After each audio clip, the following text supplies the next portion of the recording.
Welcome to Tuned to Yesterday, featuring programs from the golden age of radio. Mark Lavonier, your host for an hour of romance. Later on, the series Romance from 1954, but first, the story The Unguarded Moment on the Radio City Playhouse. This NBC episode first heard on August 29, 1949. The National Broadcasting Company presents Radio City Playhouse, Attraction 53, as written and directed by Harry W. Junkin.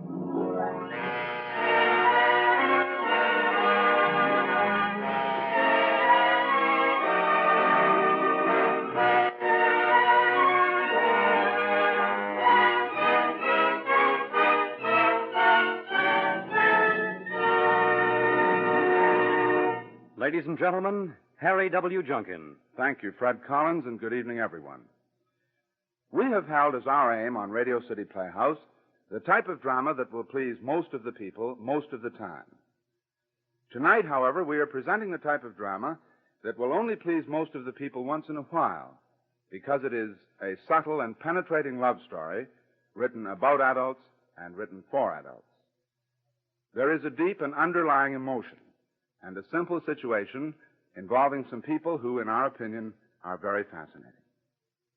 With us to play the leading role of Dr. Philip Trask is Mr. John Larkin, one of radio's most distinguished actors and a favorite of Radio City Playhouse listeners. Here, then, is our show. John Larkin as Philip Trask and Marilyn Erskine as Paula, his wife, in The Unguarded Moment, Attraction 53 on Radio City Playhouse.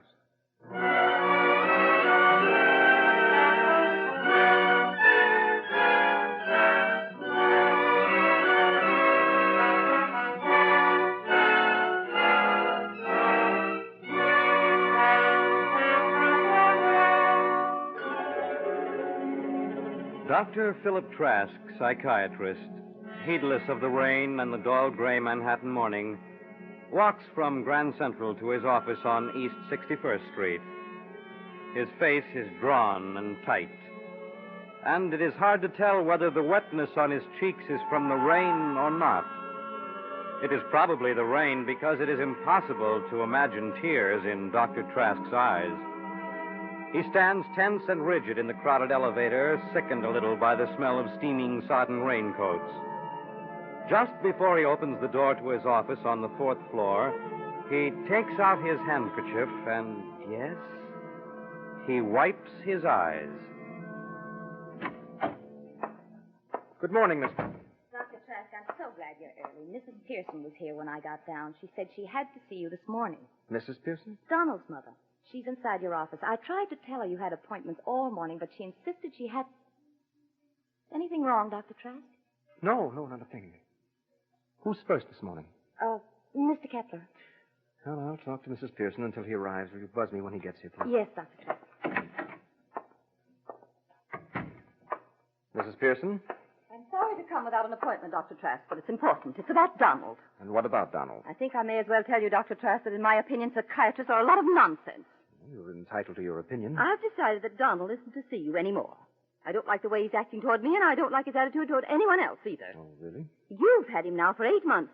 You haven't done a thing for him except make him disrespectful and ungrateful. He was far better off before he started going to you in the first place. If he'd only listened to me... Mrs. Pearson, Donald is 24. Don't you think he's old enough to be allowed to decide for himself whether he He wants most certainly is not. Besides, it happens to be me that's paying you $25 an hour, 2 hours a week, to sit around and talk about what he did when he was a baby. Besides, the citizen wouldn't be his. It would be yours. Everything he does and says and thinks is yours. He just isn't my boy anymore. If he was, he wouldn't think and say the things he does. He used to be considerate and kind. Now he's positively rude. You've ruined him. You've absolutely ruined him. I think it would be wise to allow Donald to come in and discuss the situation with me himself. I didn't expect you to let $50 a week go without a struggle. So you're the carrier. The what? The carrier of the germs of belittlement and fear and dependence. Now, look here, Dr. Trask. Don't you try to turn this thing on me. I've lain awake nights worrying about Donald. Are you sure you're not more concerned about yourself? Now, see here, Dr. Trask. If you want to know what I really think about you and about the whole blasted lot of you fakers that swindle people every day with a Mrs. Pearson, I don't like your attitude, and I don't like you. Nor do I think it fair to Donald to discuss his case with you any further. Will you leave, please? Why, of all... All right. All right.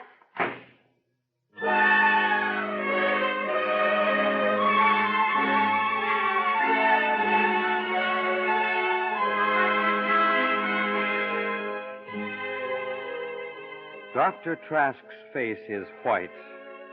Two tragedies, his own and Donald Pearson's, and the day hasn't even begun. 8 months of heartache and hope have been rendered futile, and a weak, struggling boy with wide, apprehensive eyes has gone down for the third time, unless he can decide for himself. But at lunchtime, Dr. Trask's phone rang. Yes? Donald Pearson on one. Right. Hello, Donald. Dr. Trask, it's Donald. Donald Pearson? Yes, I know. How are you, Donald? All right, I guess. Where are you? In a drugstore, a pay station, 56. Do you want to come up? Well, I didn't know if, What is it, Donald? well, I guess you won't be expecting me this afternoon, will you? You come at 5 on Tuesdays. This is Tuesday, isn't it? Yes, but, didn't you speak to my mother? Yes, I did. Well, she doesn't want me to see you anymore. And how do you feel about it? Well, Mother doesn't think Hello? she doesn't think it's, doing me any good and that I should spend my money, her money, on something that might help me. What did you have in mind, Donald? Well, she says a long cruise, maybe to South America. She thinks I should leave right away. By yourself? Well, no. With whom? Well, she thinks the salt air might be good for her sinus. I see. Hello? I'm here. Well, what do you think? What should I do? Well, that's up to you, Donald. But that doesn't help me. Is that all you have to say? Donald, I'm afraid that you've reached the point where you're perfectly capable of making your own decisions. Don't you agree? Well, yes, but if you tell me what to do, I mean... I'm sorry, Donald. Well, then I guess I won't be coming. I guess this is goodbye, Dr. Trask. Goodbye, Donald. Good luck. Is that all you have to say? Oh, no, Donald, that's not all I have to say. I could say, please, don't trade me in for a cruise and rob me of 8 months of my life's work. I could say, please, Donald, stay with me and let me try to save you from spending the rest of your life as a doormat to a mother with dirty shoes. I could say, please, don't quit today. Not today of all days.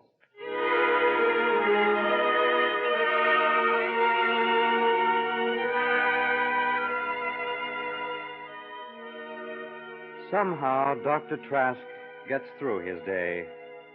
He has to fight to keep his own personal tragedy out of his eyes and mind.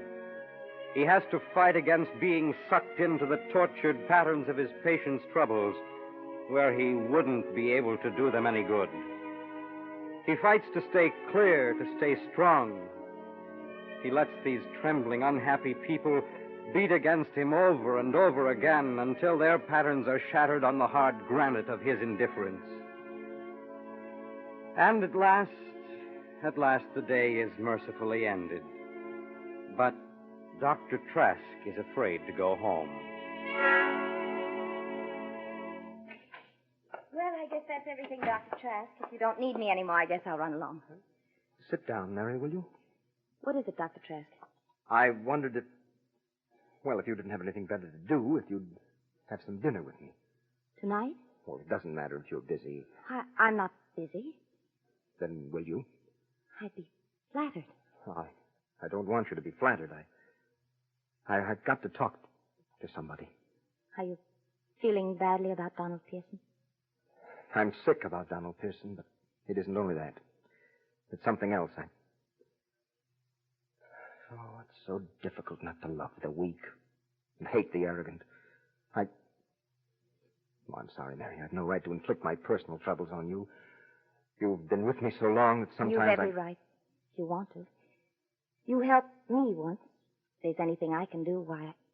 Surely you've guessed what the trouble is. Is it, Mrs. Trask?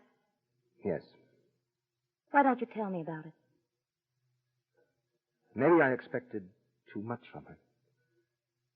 We've been married 9 years. I thought I knew her. I thought she knew me, too, but I guess she didn't. She said I was indifferent. I remember the first time she said that. It was a memorable evening. All of a sudden, out of nothing, she put down her newspaper and looked across the room at me. I caught her eyes.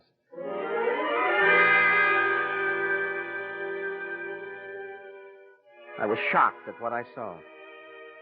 Paula being insecure, frightened, doubting. She put down her newspaper and looked at me with an expression that I'll never forget.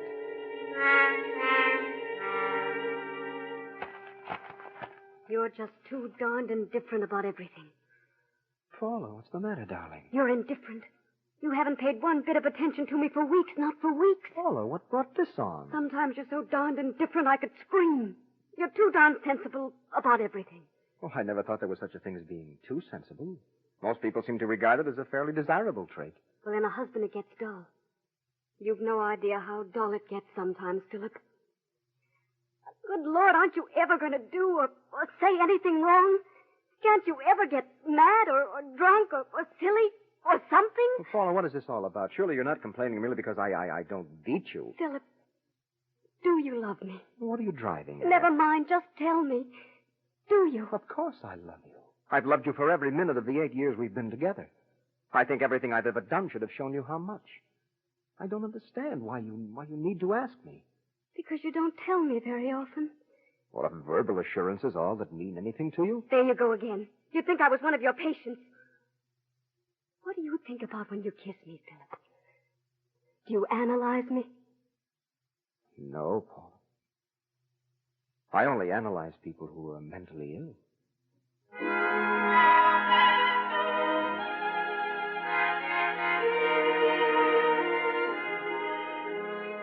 Tell me you love me. Tell it to me over and over again because I'm afraid and insecure and I don't know what love is, really. Well, that was Paula. Beautiful, popular, charming, and doubting. Always doubting everything.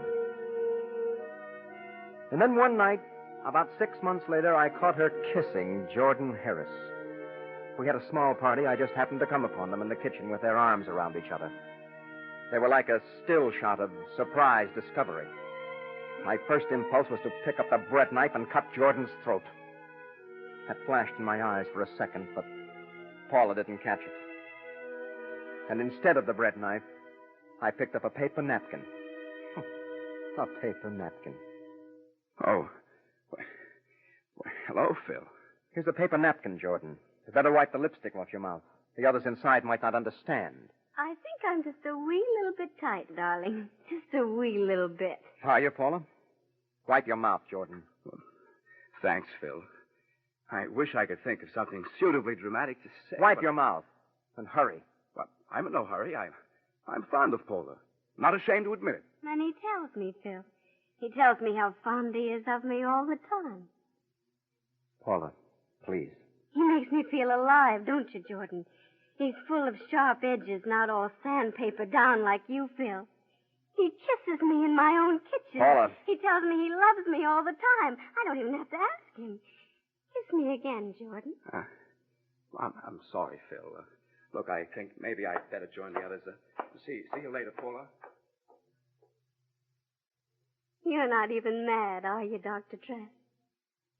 You're not even going to raise your voice, are you? Not even raise an eyebrow in defense of your happy, happy home. You've had too much, Paula. You'll feel better in the morning. Why don't you get with the psychiatry, Dr. Trask? Talk about subjectivity and the realities of environment and inhibitions. Stop it, Paula. And hostility potentials and psychosociality and about all the other things you talk about when you have women laying down on your couch and telling you all Shut sorts up, about Paula. why don't you? It's because you don't care, isn't it? You just don't give a hang, do you? You just don't give a hang whether I rot or drop dead. Paula, you know that's not true. I've told you that I love you. Oh, you love me so much you just struck him down with that calm, cool, collected psychiatrist's voice. Someday, Phil, you'll lose that precious control of yours. Someday you'll get so darn mad or so darn drunk or happy or sick you'll go screaming, raving nuts. And do you know something?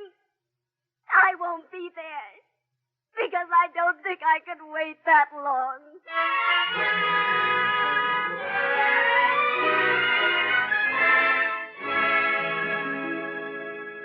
I couldn't believe it. I couldn't believe it because I kept thinking of all the years filled with trust and loyalty and honesty. None of the recent days filled with doubt, but of the years filled with happiness, and all of it meaningful because we'd shared it together. And then this morning it finished. When I came down for breakfast, she was fully dressed with her hat on. I think it annoyed her that I ate so much. 2 eggs and some bacon. She toyed with her coffee and watched me, and it wasn't until I was almost finished that she spoke. Haven't you anything to say at all? Like what? Aren't you even going to tell me that... Tell me... Tell you not to go? You'd think I was a piece of furniture being taken back to Gimbel's. I'm leaving you. Can't you understand that? I'm leaving you. I know. Well, then why don't you say something? Paula, what do you want me to say? It's just like any other morning, isn't it? 2 eggs, coffee. Hurry, hurry, I'll miss the 8:27. It doesn't mean anything to you, does it, whether I go or not? That's not true, Paula. I know what you're thinking. You're pretending I'm a patient. You're saying to yourself, I mustn't get emotionally involved with this poor, deluded, stupid woman who thinks Paula. that... Well, then why don't you say something? Your bags are packed, aren't they? Yes. You've got your plane tickets, haven't you? You've closed your account at the bank, haven't you? You know I have. That would seem to indicate that you want to go and that you're going. Can't you look at me when you're talking? Must you keep on eating? I have a very heavy day ahead of me, Paula, and I'm hungry. You're inhuman. You're so hard, it's like steel. If you tell me, if only once you just tell me that...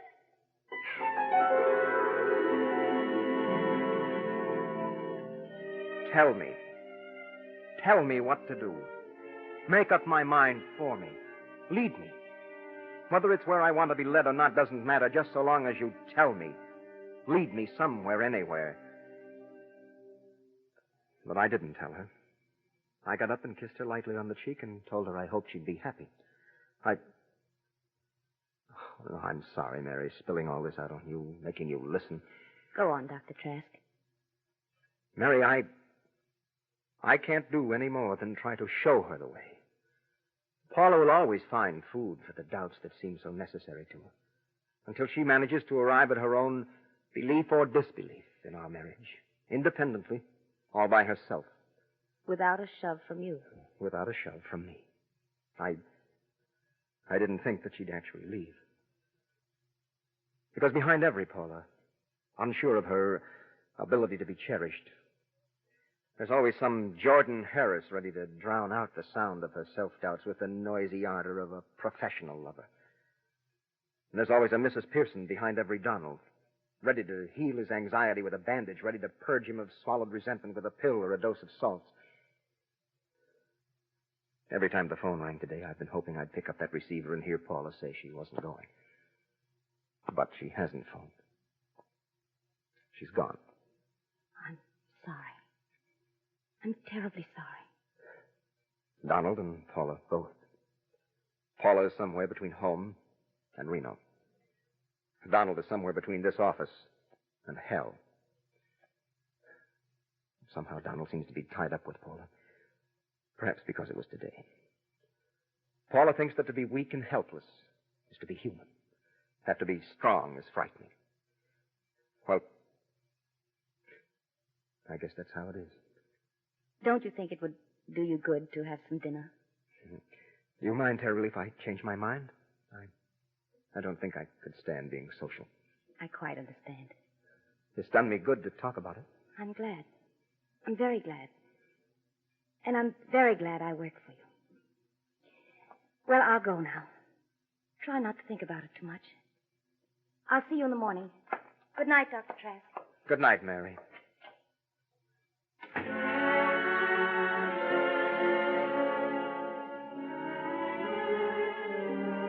So here I am, sitting in a soft, deep chair and wondering if I've been wrong. It's 5:30 now, when Donald isn't coming. I keep looking at the door that leads to the waiting room, half hoping to see it open and Donald walk in. But I know it won't open. That much is fact. Donald is lost. All the rest of his life he'll keep crying helplessly, "What shall I do? Tell me what to do." God, have I been wrong? Should I have pleaded with Donald, pleaded with Paula? Should I have said to Donald, please don't go. Don't give up. You need me so much. Please don't give up when we're nearly at the end. When you're just a step away from confidence and poise and manhood. Should I have fed Paula's doubts and fear by refusing to let her stand on her own feet? Dear God, I don't know. Please show me. Please tell me. Was I wrong?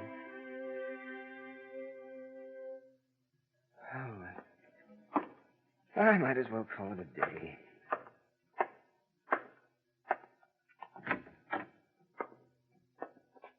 Hello, Dr. Trask. Donald. Donald. I decided to continue. I decided that South America wasn't the way to do it, that running away wouldn't help, so I'm back. Donald, I'm so glad. Mother's going alone. In fact, I guess she's thrown me out. I told her I was going to stand on my own 2 feet and stick with you. I thought I'd just drop in and tell you. I know it's too late for today, but if it's all right with you, I'll be in Thursday as usual. Yes, Donald. It's all right with me.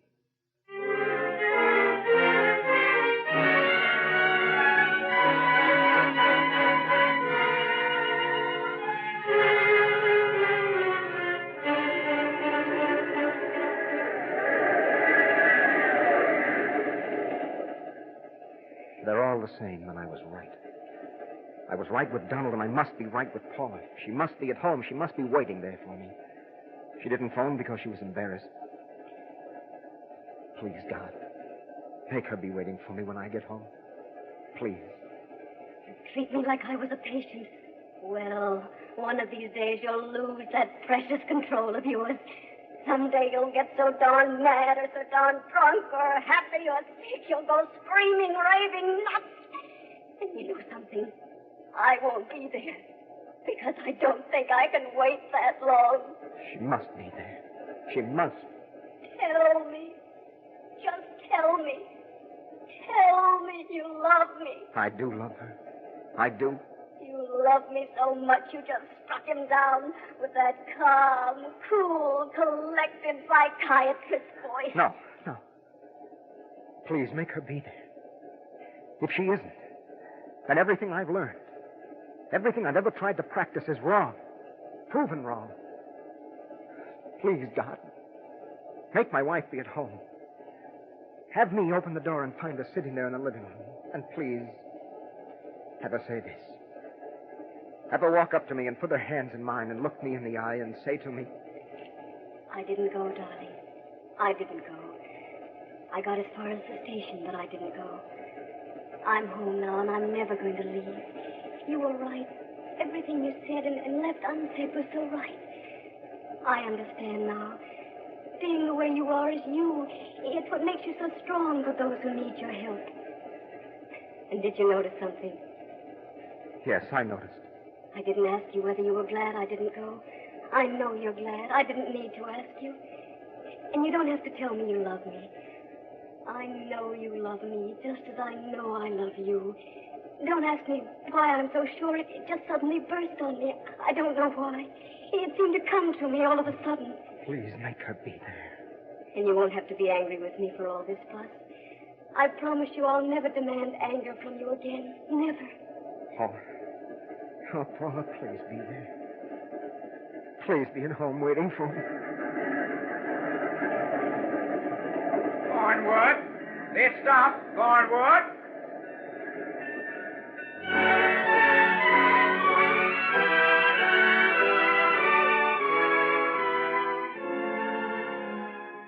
When Philip Trask steps from the train, he walks very quickly. His house is only 5 minutes from the station, and when he goes to the corner of his street, he starts to run. He can see his home. It's just a matter of seconds now. He's trying to choke down the lump in his throat, but the tears are welling up in his eyes, and the tightness is growing in his chest, and suddenly the whole day has been too much for him. As the waves of emotion rise to engulf him, he hopes that this is going to be the moment, that it's going to be a fine moment, and that he will be able to give himself up to it wholeheartedly. And he has an idea that he'll be saying some strange and wonderful things, and that Paula will discover that he is much more like everyone else than she has ever imagined.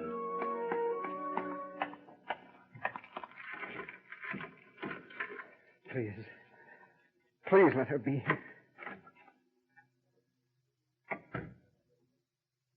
Paula? Paula? Hello. Hello, darling. Paula. Oh, Paula, I love you.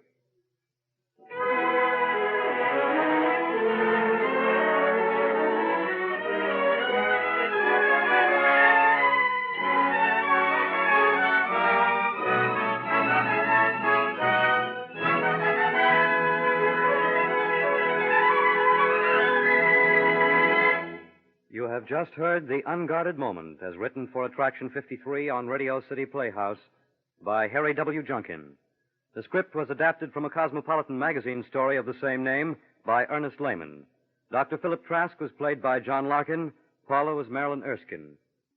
The Radio City Playhouse on Tuned to Yesterday from the 29th of August, 1949 on NBC. The female lead, Marilyn Erskine, in that episode was a seasoned radio actress even by that point in her career, having starred in great plays alongside Orson Welles and Betty Garde on the Mercury Theater, and also episodes of The Cavalcade of America, the soap opera Laura Lawton, and the children's program Let's Pretend.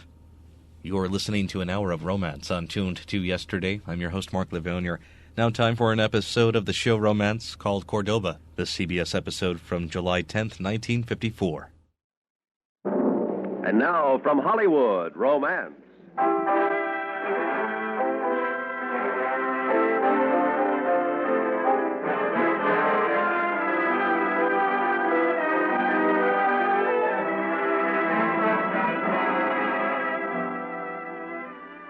Set deep in old Mexico, against a dramatic background of color and excitement, E. Jack Newman has written a haunting new story that we bring you today. Concerning the encounter of a celebrated bullfighter, played by William Conrad, and a girl from the States named Judith, as portrayed by Joyce McCluskey, we present Mr. Newman's Cordoba.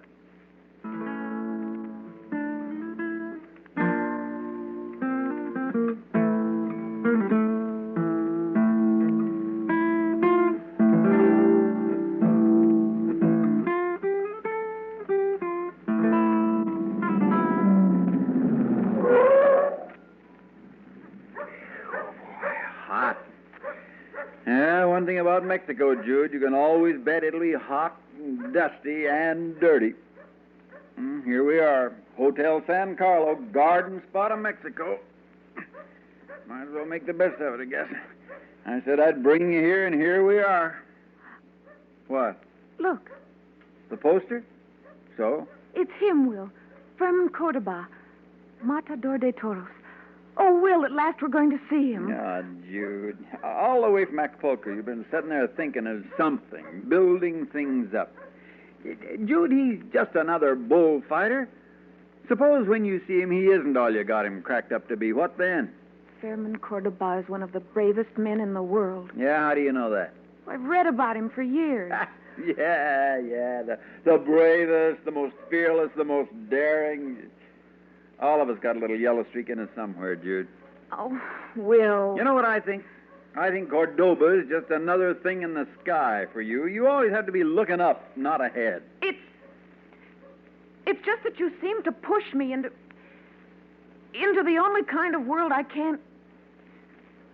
I have to live. Never mind, Will. Okay, but answer me one thing, Jude, and I won't bring it up again. What? If he is just a clown, nothing at all like what you're expecting, not the bravest, the most fearless... I think I'd die, Will. Oh, let's get registered and try the shower. You grab the little case in the back there, and I'll get the rest of the stuff in the trunk, okay? Hungry. Hot. You're walking through life, Will. Why don't you stop and look at it? At the strength and beauty and courage of it. You're not going to take this away from me, Will. Not this. You've laughed and made fun of almost everything we've seen so far. But this is where we'll see him fight. This is where he'll walk out and look at death and be contemptuous. Tomorrow afternoon, you'll see, Will. You'll see. Hey, that must be the plane from Mexico City. You know, I wish we'd have taken that plane instead of driving down here. Wow, it's hot. Let's get inside.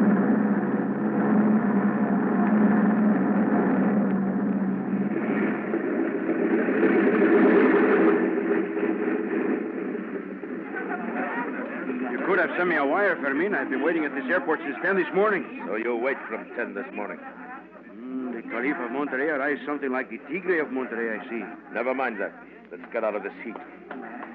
Do I have a decent hotel? The San Carlo is a nice place. Yeah. The others get here? On the 10 o'clock plane. It's hot. There's a wind. It'll be like this tomorrow, you know, out there. What price did you settle on? 1,500? What? 1,500? I said 3,000 bottom, 3,000 bottom, absolute bottom. What kind of a manager are you? A good one. 1,500 is all I could get. Not for Cordoba. 1,500 to fight in this rotten place. In this rotten place. Even here they know that the great Cordoba, the Caliph of Monterey, has had trouble in his last appearance. A bargaining advantage they have. What about the other 1,000 appearances, huh? Bargaining advantage we have.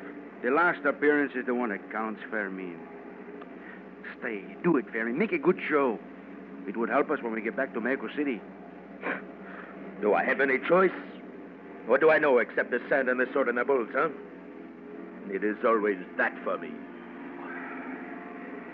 Fermin, you use reality as a sword, and you turn it against yourself. You will feel better when you have a shower and a change of clothes. You waited from 10 o'clock, huh?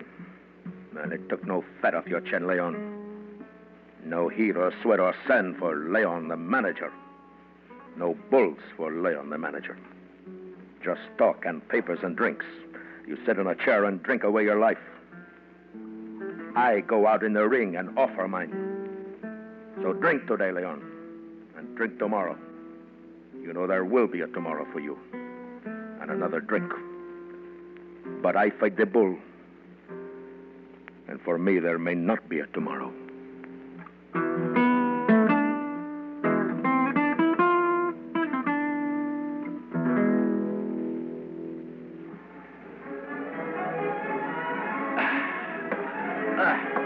Stuffy like a tomb. 6:00. Would you like to rest a bit? Have an early dinner and get to bed early? Rest? With that noise? Fiesta. I guess it has started. Right beneath my window. And you say rest, huh? Try. You need it. In an hour or so, I will return. It will be cooler. And we can go out to the plaza and look and see what kind of bulls they are raising at Manatagua this year. Never mind. But Fermin, you always go out to see They them. are just bulls, sons of cows. Now, wait. An hour or so is fine. I do not want to spend the night alone. I will look at them. Fermin? Huh? The last fight in Cuernavaca. How was it? You saw it? It was terrible. But with you. How was it with you, Fermin? I will eat alone tonight, manager. I am your friend. Get out! Get out!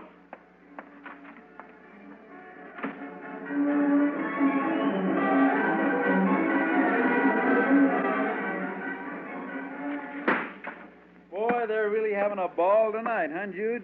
Oh, hey, guess what's down in the lobby? Jude? What, Will? Your boy. Huh? The old Caliph of Monterey himself, Fermin Cordoba. He's staying here. Will? Yep, right here in the hotel. I recognize him from all those pictures you've been showing me. Anyhow, they said Cordoba was on his way to the plaza to look at the bulls. To go out and look at them. And Jude, come to think of it, he don't look like such a big, brave guy to me. Oh, you know, there was a fellow from Winfield, Kansas in the bar, Jude. He says most of these bullfights are just put on for the tourists. Right The now. bulls are doped. They have their horns. He's out there looking at his life and his death. Will, don't you see? He is a great man, doing just that. Seeing life and death the way you and I look at a plate of food. He's there while his lovely day ends. And I'm here. Oh, Will, can't you see? He tells the braces. This is a man, Will. Cleaners and things like that. Well, he told me they're working on a deal with the Mexican government to get to the... Hey, Jude, where are you going? Be back in a little while, Will. It'll be dark in another half hour. I don't want you out on those streets all by yourself.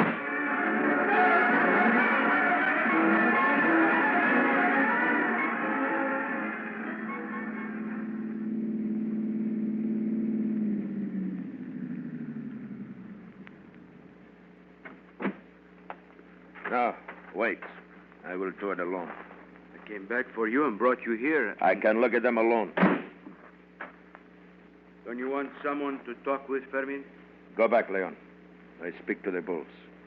They understand. Go.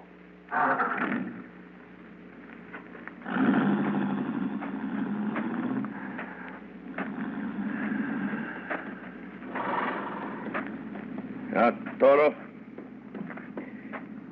You. Toro. And you. And you there with the white patch. Listen to me. Tomorrow afternoon, one of us will die. Perhaps all of us will die. What a place to die, eh, Toro? In the heat and the dirt, while the signs look down at us. Ron Castillo, 100% distillado. Refrescos Canada Dry. Eh?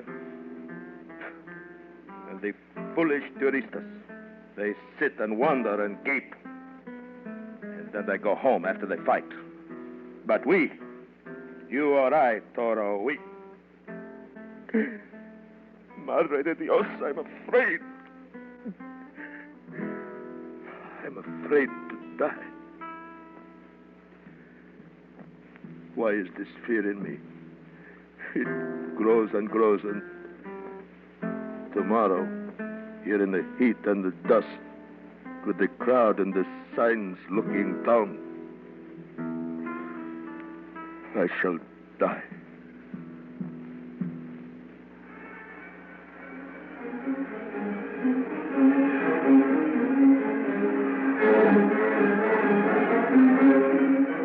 Hey, where have you been? At the plaza. The bull ring. Oh, went over there to see your boyfriend, Cordoba, huh?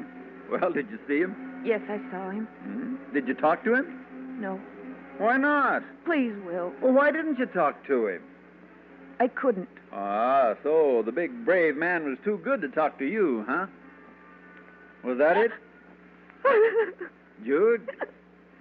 Hey, Jude, what is it? Oh, what's the matter now?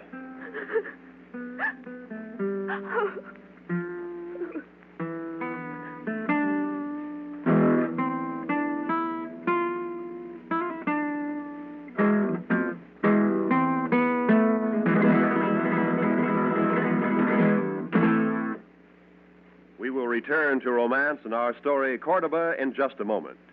When it becomes an emergency, it's savings that talk. When sickness strikes, in time of accident or emergency, it helps to be in good financial shape. That's why it pays and pays and pays to invest in United States savings bonds regularly. Have the money deducted automatically through payroll savings or through your bank's bond-a-month plan. The new 3% interest United States savings bonds. Better than ever. And now for the second act of Cordoba, as we return to romance.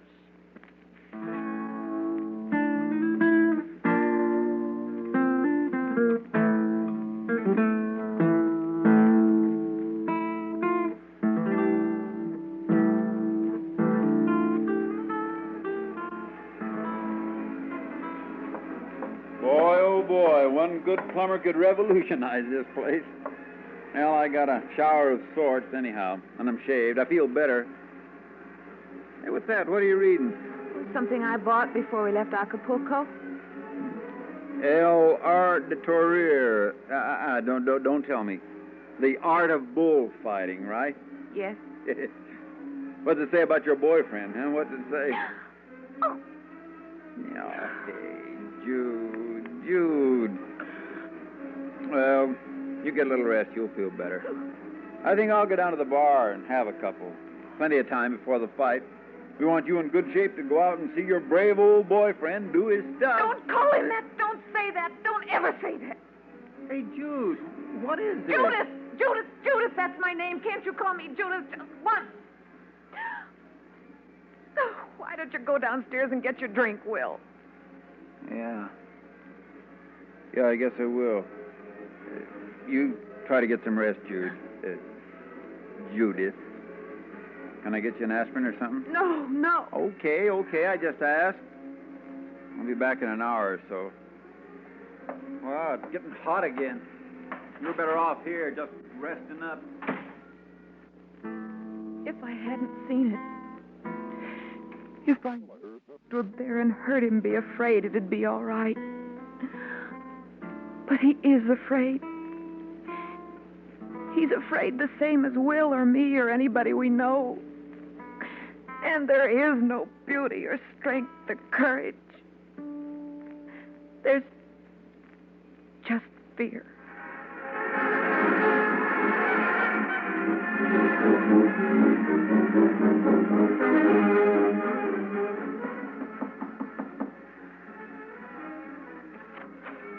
How is it today, Fermin? You see, the filthy wind is still here. The heat. That is how it is today. You get any sleep? With all that going on? How about the dressing? You want help with that? See, come in. What of the bulls? The lots were drawn this morning. You take the best two. Huh?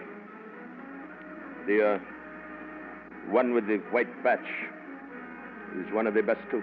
Yes, good bull. Fast. Very good, that one. White horns. Whiter than the others. He is the one. He's first, and you are the first on the card. So it will happen right away. What? Nothing. I'd better shave and dress. I can wait with you. Plenty of time. Time? There is no time, manager.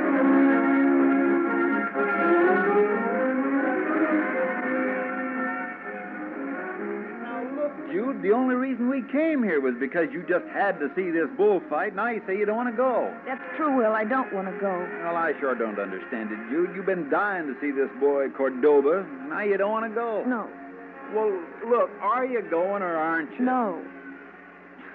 I told those people from Winfield we'd drive them out.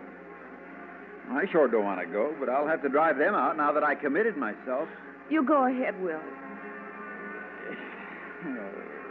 It's a fine thing. You want to come here and see Cordoba fight. I want to stay in Acapulco and lay on the beach. You're laying down and I'm going to the fight. Jude, why? Oh, go on, Will, go on. You wouldn't understand. You said that lots of times before, Jude. I wouldn't understand. But think of this, honey. There are some things that even I understand.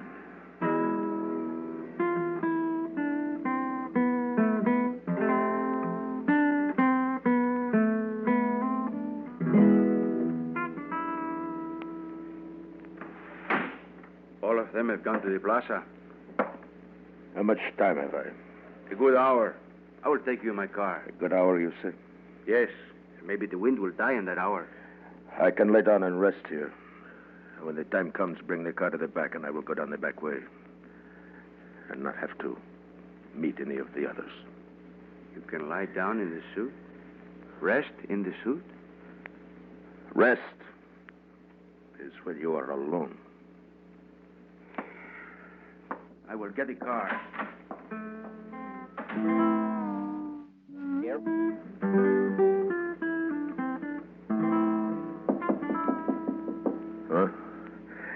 Huh? Come in, Leon. Has an hour already passed? Mr. Cordoba. What? How did you get here? Who are you? My name's Judith Myers. Mrs. Myers. I'm from Terre Haute. American? Yes. I am on exhibition in a few minutes at the plaza. Now I'm busy. Don't let me go, please. What are you here for? Mr. Cordoba, I was at the plaza last night when you went out to see the bulls. I heard you praying. What? You spoke to them, to yourself. But you wanted someone to speak to, didn't you? I know what fear is. I've been afraid all my life, Mr. Cordoba. What is that to me? Trust me. Please. I know bullfighting's not a sport. It is a ritual. The bull must die, the man must live. When the bull dies and the man lives, all that is hunger and pain and wanting in life dies. And all that is strength and beauty and courage lives. Mr. Cordoba. You believe these things because you have read them? I believed them at first because I read them, yes. I believed them because killing a bull would be senseless and cruel otherwise. But I believed them mostly because of you. But we have never met. Mr. Cordoba, you have become a world to me, a whole world. Strength and beauty and courage. Don't ask me why I made it that way. I couldn't begin to tell you, but don't. Please, don't destroy it. Don't destroy me. What is your name again? Judith? Yes. Judith Myers. Judith, this hunger and pain and wanting which must die, it has horns. Wide horns. You die. I die. This is why you came here to me. Yes. Oh, today, last night, I hoped I would find someone I could speak to about this. Someone who could tell me what it is, why it is. But now that is not necessary. No. Today I will not die in the sand beneath the signs. The hunger and the pain and the wanting will die, Judith. You have told me a reason for living.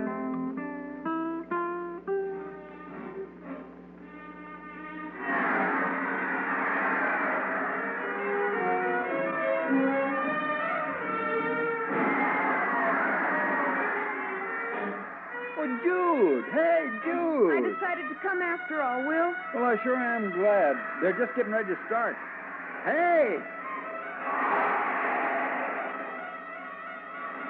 Oh, pretty fancy, huh? There's your boy, Jude, right there, right in the middle. Oh, look at that strut. Hey, look, he's coming over here.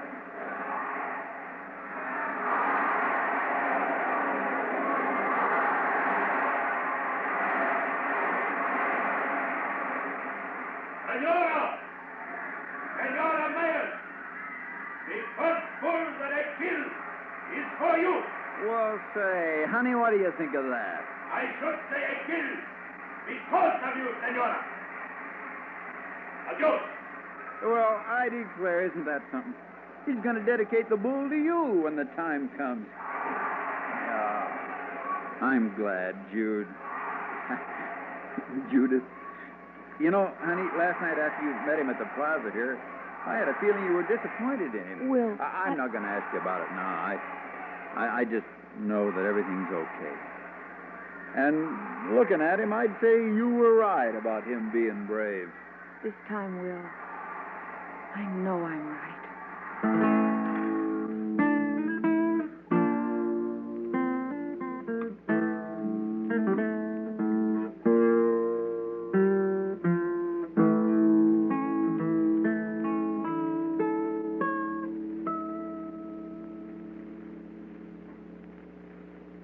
Romance is produced and directed by Fred Mackay. Editorial supervision is by Het Mannheim.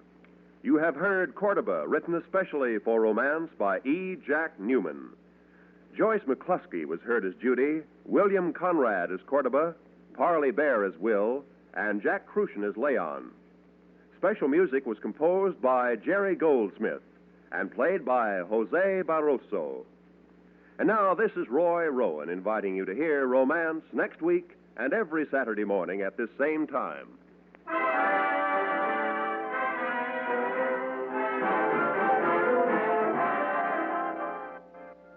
There's a delightful old Norwegian folk tale that purports to explain why the sea is salt. It has to do with an old North Sea captain and his salt-making mill. CBS Radio's Let's Pretenders tell it their way later today on most of these same stations. If you're 6, 16, or 66, you'll enjoy every minute of Let's Pretend today at the Star's address. Stay tuned now for Stars Over Hollywood, which follows immediately over most of these same stations.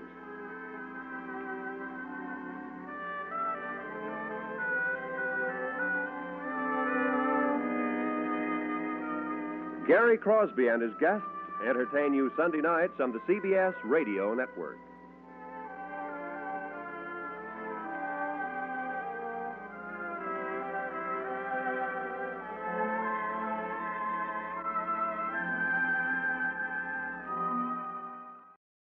Romance, Untuned to Yesterday, heard on July 10th, 1954 on CBS Radio. And that brings the curtain down on this hour of Romance, Untuned to Yesterday. Be sure to be with us next time for more great programs from radio's yesteryear. Until our next hour together, I'm Mark Lavonier. Thanks for listening.